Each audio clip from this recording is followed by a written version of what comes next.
Olá, tudo bem? Meu nome é Marcelo Macedo, sou professor e também responsável pela Escola do Gás, uma empresa de consultoria e treinamento na área de gás em todo o Brasil. Temos uma boa notícia: as obrigações para revendas de gás serão reduzidas em breve. Vou começar do início. Nós da Escola do Gás fomos uma das partes que motivou a revisão da ABNT-NBR 15514, que estabelece os critérios de segurança para revendas de gás.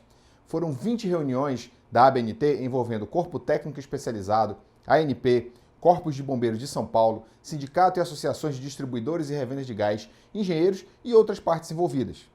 A revisão terminou e toda a sociedade tem 60 dias para estudar a nova norma e opinar.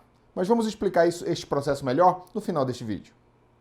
Os objetivos desta revisão foram redução das exigências, redução da área mínima para a revenda de gás, simplificação das obrigações, esclarecimentos de itens com divergência no mercado, previsão de inovações ocorridas em desenvolvimento e organização da norma em tópicos para um melhor entendimento. O cenário que temos é que não há na história nenhum acidente com revendas de gás que atendam aos requisitos mínimos de segurança. A legislação internacional é muito menos restritiva que as do Brasil e os ensaios que realizamos. Esses fatores comprovam que é seguro reduzir exigências. Vamos agora falar das principais mudanças. Armazenamento para consumo próprio pode ser também de outros tipos, P5, P7, P8, P10, P20, P45 e não somente o P13, desde que não ultrapasse a mesma quantidade em quilos, que seria 5 vezes 13, 65 quilos. Retiramos do texto subjetividades como preferencialmente, ou é obrigatório ou não é. E no caso, a proteção do sol, da chuva e da umidade não é necessária para 5 botijões, assim como não é necessária para as demais classes na área de armazenamento. Estabelecemos a distância de 1,5 m de outros produtos inflamáveis, de fonte de calor e de faíscas, que não tinha na versão atual da norma. E incluímos que estes 5 botijões não podem estar expostos ao público, fortalecendo a ideia de que este requisito é exclusivamente para consumo próprio e não para revender botijões. Quanto à capacidade de armazenamento, as classes permanecem as mesmas. Retiramos a referência em botijões porque alguns fiscais ou vistoriadores interpretavam que a quantidade de botijões P13 era limitadora e não a quantidade em quilos. No mais, esclarecemos pontos que sempre têm dúvidas e interpretações no mercado. A área de armazenamento não precisa ter a capacidade total da classe referida. Pode ter uma área classe 3 projetada para menos botijões que o total da classe, porque a área classe 3 é até 1.560 kg. Não necessariamente precisa ter a capacidade para todos os botijões da classe. O lote pode conter recipientes de diferentes capacidades. Pode ficar no mesmo lote botijões P13, P20, P45 e outros. O mesmo lote pode conter recipientes cheios, parcialmente cheios e vazios, não havendo necessidade de projetar 2 ou mais lotes para separá-los. Estes 3 requisitos já são assim hoje, porém, como há interpretações diferentes no mercado, deixamos mais claro nesta nova versão para uniformizar o entendimento. O lote atualmente tem tamanho máximo, que é de 20 metros quadrados. Como exemplo, pode ser uma área de 5 por 4. Não pode ser superior a isso. Na nova versão, não haverá mais limite de área para o tamanho do lote, desde que atenda aos requisitos e armazene recipientes de, no máximo, até a capacidade de 6.240 kg, que é o equivalente a 480 botijões. O piso da área de armazenamento, na nova versão, poderá ter inclinação, desde que não comprometa a estabilidade do empilhamento. Por incrível que pareça, já teve fiscal que autuou revenda usando o nível do celular, demonstrando uma inclinação de 0,1 grau e mostrando que não estava plano. Em breve isso estará resolvido. O piso deve ser plano o suficiente para não derrubar uma pilha de botijões. O corredor de circulação pode ter inclinação e estar em nível diferente do lote, desde que esta diferença seja de no máximo 20 centímetros, como mostram as figuras. Ficou muito mais claro que o imóvel, ou seja, o terreno que contém uma área de armazenamento, deve ter obrigatoriamente uma abertura de 1,20 m de largura por 2,10 m de altura, abrindo de dentro para fora, porém sem mudança de nível e sem obstáculos. Já é assim hoje, mas escrevemos mais claramente para melhor entendimento de todos. O carrinho de transporte de botijões, pranchas e outros materiais e equipamentos utilizados para carga e descarga passarão a ser permitidos que fiquem dentro da área de armazenamento. O recipiente com defeito passará a ter que ser identificado individualmente. Agora vamos para as distâncias de segurança. Primeiro ponto, que já será um grande ganho. A medida será contada a partir do lote e não do final do corredor de circulação, como é hoje. Com isso, as revendas classe 3 e superiores já ganham no mínimo 2 metros em uma direção e 2 metros na outra direção, totalizando 4 metros quadrados de ganho só nesse item, mas tem mais coisas por vir. Muros internos ao imóvel não devem ser considerados como limite de propriedade. Este é outro ponto que há interpretações diversas no mercado. Uma vez que o revendedor constrói um muro interno, ele é só um muro interno. As distâncias de segurança não devem passar a contar a partir dele, e sim do limite do terreno efetivo, original. Agora vamos para as reduções das medidas de segurança. A área de armazenamento classe 1 não reduzirá distâncias internas, mas reduzirá uma distância fundamental, que é de local de reunião de público, que era de 10 metros, cairá para 7,5 metros. A área de armazenamento classe 2 reduzirá de 2 metros do limite do muro para 1,5 metro, e de locais de reunião de público cairá de 15 metros para 7,5. A partir da classe 3, os ganhos são bem maiores. A distância do limite do muro reduzirá de 3 para 2 metros. Como falamos, as medidas passam a ser do lote e não do corredor de circulação. Será possível instalar uma área classe 3 em um espaço de 9 metros por 9 metros, por exemplo. A distância de locais de reunião de público cairá de 40 para 10 metros. Veja neste quadro as distâncias de segurança para as demais classes. Outra questão importante é que todas as medidas da nova norma terão tolerância dimensional de 10 centímetros, para evitar que o revendedor seja multado ou interditado por poucos centímetros, como vem ocorrendo no mercado atualmente. Como nem tudo são flores, existem acréscimos de algumas exigências na norma, porém, são possíveis de fazer. A área deve ser mantida limpa, livre a 1,5 metro de acumulações de materiais de fácil combustão, como papel, plástico, papelão e outros. Deve-se manter uma distância de 3 metros de armazenamento de líquidos combustíveis superiores a 50 litros. Quando houver residência no mesmo terreno da área de armazenamento de gás GLP, elas devem ser isoladas com alvenaria, inclusive o acesso, como mostram as figuras ao lado.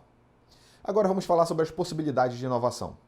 Pallets para transporte são permitidos na área de armazenamento desde que sejam construídos de material resistente ao fogo, como mostra a figura. Containers também são permitidos. Os critérios são estabelecidos nesta nova norma. Máquinas de venda de botijões são permitidas, desde que atendam aos critérios de distância mínima de segurança, equipamentos elétricos para áreas classificadas e ventilação natural.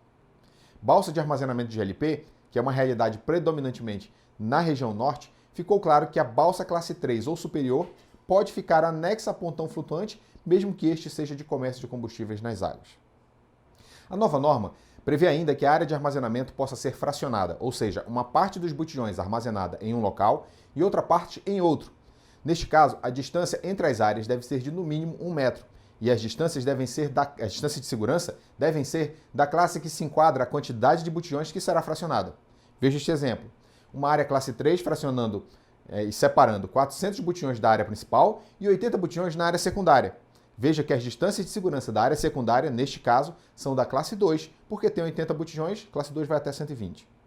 Uma questão importante que será flexibilizada é que o revendedor de gás poderá, ocasionalmente, ter até 5 botijões fora da área de armazenamento, obedecendo a critérios mais brandos, como falamos no início, sem a necessidade de distância de segurança da classe. A altura de 2,60 metros da parede resistente ao fogo deverá ser medida a partir do plano de assentamento dos recipientes. Retiramos da norma conceitos difíceis de serem compreendidos pelo mercado, como 60% do perímetro ou adjacências. A nova versão estabelecerá que poderá ter até 2 paredes resistentes ao fogo e estas devem estar distantes 1 metro entre si para garantir a ventilação, e desta forma fica mais fácil para todos entenderem. Os muros de limite de propriedade poderão ser considerados como parede resistente ao fogo se tiverem as características construtivas para tal, como funciona hoje. Porém, não haverá limitação de quantidade de muros que poderão servir como parede resistente ao fogo e reduzir distância de segurança. Este é outro grande ganho de espaço para a revenda de gás. Quanto a veículos estacionados dentro do terreno da revenda, atualmente devem estar afastados da área de armazenamento 3 metros contados do escapamento do veículo. Na nova versão, continuará sendo os 3 metros, porém a medida será do motor, que é onde de fato tem ignição. Os botijões e cilindros em veículos continuarão somando para a classe de armazenamento da revenda como é hoje. Porém, quando estiverem nos veículos, eles devem ser considerados para fins de distância de segurança do veículo como uma classe de armazenamento. Deixa eu citar um exemplo para facilitar o entendimento. Se você tem 10 botijões em uma picape, a distância que essa picape deve ficar do muro vai ser de 1 metro, porque é a distância de segurança do classe 1, que a quantidade de 10 botijões estaria classificada como classe 1. E assim para as demais quantidades. Será adicionada uma tolerância de 25% excedente de botijões ou cilindros em quilos em veículos. Este excedente somente poderá ser de recipientes vazios, que podem estar tanto na área de armazenamento quanto nos veículos. Deixa eu citar um exemplo para entender melhor. Uma revenda classe 3 tem capacidade para 6.240 kg. Eu vou usar em botijões neste exemplo para facilitar o entendimento, que são 480 botijões. Você pode ter 25% a mais, que seriam 120 botijões, além da capacidade da sua classe autorizada, porém em botijões vazios. Estes botijões vazios podem estar tanto na área de armazenamento quanto nos veículos. Deixa eu explicar melhor. Se o revendedor classe 3 tiver 420 botijões cheios e 60 botijões vazios na plataforma e tiver 60 botijões cheios e 60 botijões vazios nos veículos, não estará cometendo nenhuma infração. Esta mudança será feita para acomodar a logística da maioria dos revendedores e de forma segura, conforme os ensaios e normas internacionais que consultamos. Estas são as principais mudanças. Você gostou? Agora, recomendo que você baixe a nova versão, que foi para consulta pública, no nosso site www.escoladogás.com.br/baixar-arquivos, como está aqui. Leia por completo. Depois, você pode acessar o site da ABNT e será necessário um cadastro. E depois disso, você pode votar. Se você concordar com tudo o que está na nova norma, você vai votar em aprovar sem restrições. Se você não concorda com nada que está na nova norma e deseja manter a norma atual, clique em reprovar. Neste caso, anexe as objeções técnicas que, no seu entender, inviabilizam a nova norma.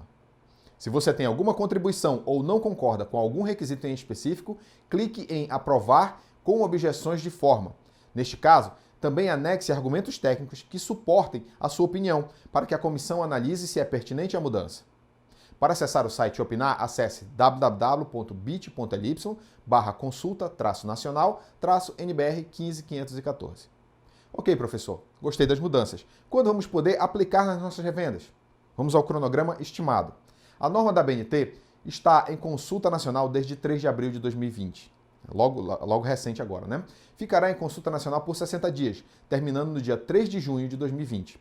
Depois disso, nós da comissão vamos nos reunir novamente, analisar os votos e as contribuições dadas no período da consulta nacional. Se houver contribuições ou solicitações de mudança com bons argumentos técnicos, poderá haver alteração da norma. Esta reunião deverá acontecer no mês de junho ainda. O passo seguinte é que a norma revisada vai para mais um período de consulta pública por 30 dias, que será provavelmente no mês de julho. Todos que desejarem poderão votar novamente usando os mesmos critérios que já falamos na primeira vez, durante esses 30 dias. Nós da comissão nos reuniremos novamente para analisar os votos dessa segunda consulta, faremos as alterações que forem pertinentes tecnicamente e será publicada a nova norma, previsão para agosto ou setembro. Publicada a NBR 15514, versão 2020, já posso fazer as alterações na minha revenda de gás e aplicar as novas determinações? Não, ainda não. A norma ABNT sozinha é meramente uma recomendação de boas práticas. Ela passa a ser obrigatória quando tem uma lei, decreto, portaria ou resolução que faça referência a ela como obrigatória. No nosso caso, este regulamento é a resolução ANP número 51 de 2016. A ANP, caso queira adotar a nova versão integralmente ou parcialmente, deverá alterar os incisos 1º e 2º do artigo 4º, o artigo 17º, o 19º, o 20º e o 21º, o inciso 2 e a linha D do inciso 5º do artigo 26º. Além disso, para que as novas determinações de estacionamento de veículos passem a valer, deverá revogar também a resolução ANP número 70 de 2011. A chance destas mudanças ocorrerem na ANP é grande, porque eles participaram de todas as reuniões da revisão da norma e foram poucos pontos divergentes. Depois disso, já podemos aplicar na nossa revenda de gás? A resposta é depende. De quê? Depende da legislação estadual do Corpo de Bombeiros do seu estado. O Corpo de Bombeiros de São Paulo também participou ativamente das reuniões e as chances de mudar a IT 28 é alta após a publicação da NBR 15514, versão 2020. Isso acontecendo, a maioria dos corpos de bombeiros do Brasil tem em São Paulo grande confiança e respeito técnico. A maioria tende a seguir. Talvez seja necessário um trabalho de convencimento técnico dos bombeiros dos estados. Mais adiante vamos trabalhar nisso. Os corpos de bombeiros mudando a legislação, aí sim poderemos usufruir das reduções de exigências nas revendas de gás. Quando a nova regra estiver em vigor, nós da Escola do Gás vamos fazer projetos de readequação das revendas de gás para esta nova realidade. Para acompanhar os acontecimentos sobre esta revisão, eventuais mudanças no que acabei de falar, e realmente tudo pode mudar, se você já recebe os nossos e-mails, não precisa fazer nada. Nós já vamos comunicar com você por lá. Mas, se não, cadastre-se conosco. Abra a câmera do seu celular, mire neste QR Code, que está aqui ao lado. Se a sua câmera não capturar o QR Code, você vai acessar o Google, clicar nesse botão que está indicado aqui ao lado, e você vai mirar a câmera novamente, que vai funcionar. Em último caso, acesse no seguinte site, www.bit.ly/novidades-revenda-GLP. Até a próxima!